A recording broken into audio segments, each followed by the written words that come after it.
Are you wanting to paint an early World War II German paratrooper force but not sure what colours to use? Well, today I'll be going through my early World War II German paratrooper painting guide, and I'll be showing you the colours that I've used to paint my force. Now, you may hear this force referred to as a Fallschrimjager, German Fallschrimjager, and that's just the German word for paratrooper. So without further ado, let's jump down to the workbench and let's go through this painting guide. So I begin by taking the plastic sprue and build the infantry figures as I would like them. At this point I should mention that I'm using Valiant miniatures, which are 1/72 or 20mm. Once I've built the figure, I base them on pennies for ordinary soldiers and for junior leaders, and for seniors I put them on 2p pieces. Once I've done this, I then will put some Mod Podge or PVA glue onto the base and cover in sharp sand and allow to dry. Once dry, I then will use a grey primer from Halfords, and this is one of their bog standard ones, just to give an overall coat to the figure. Now once dry, this primer gives a wonderful overall coat to the figure and allows for the contrast paints to work really nicely to bring out the colours that we're looking for. So first up, I'll be using Vallejo's model colour medium flesh tone, and this is number 860. And in this first step, I use this colour to base coat the flesh, and on this model it will be the face and the hands.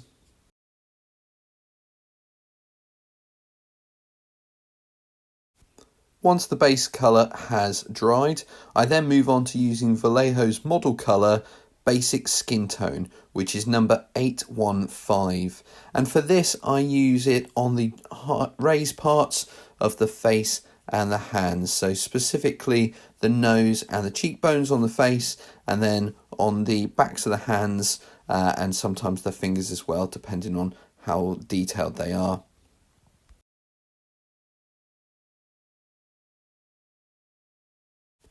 Moving on to the uniform, the first thing I paint is the smock, and for this I'm going to use Citadel's contrast paint, and the colour is Plague Bearer Flesh. And for this I go over all of the smock and I try to avoid the webbing where possible, although sometimes I do get some of the straps painted as well. And we're looking for good coverage to get that smock colour in place.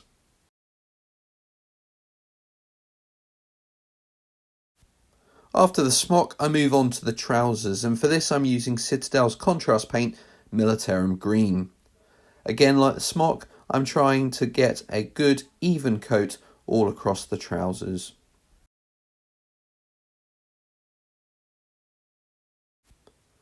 After the trousers, I move on to painting the boots, and for this I use Citadel's contrast paint Black Legion. I also use Black Legion to do the detailing on the webbing, which tended to be a black leather. After finishing the webbing, I then move on to some of the equipment that the figure is carrying.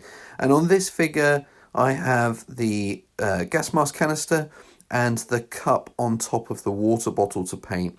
And for this I use Vallejo's German Camo Dark Green, which is number 979. Next up on this figure is the bandolier around the trooper's neck for the rifle ammunition that he carries. And for this I use Vallejo's model colour 816 Luftwaffe Uniform World War II. Next up, I paint the wooden elements of the rifle, and for this I mix between two different Citadel contrast paints. On this particular model I'm using snakebite leather, but on others within the force I use Cygor brown to give a variation between the woods used to create the rifles. Whilst I have the snake bite leather paint out, I also paint the water bottle itself. We will come to the straps in a later step.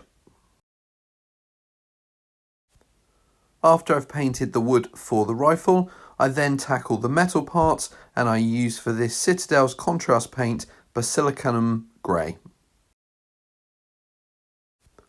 Having let the water bottle dry, I then use Citadel's contrast Black Legion to do the strap detail.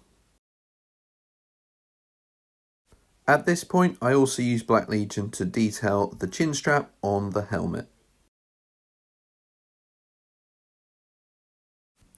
Next up, I add a little bit of highlight to the smock and any helmet cover, and for this I use Vallejo model colour 886 green grey. Next up, I use an ink wash on all the flesh areas, and for this I use Citadel shade Reichland Flesh Shade.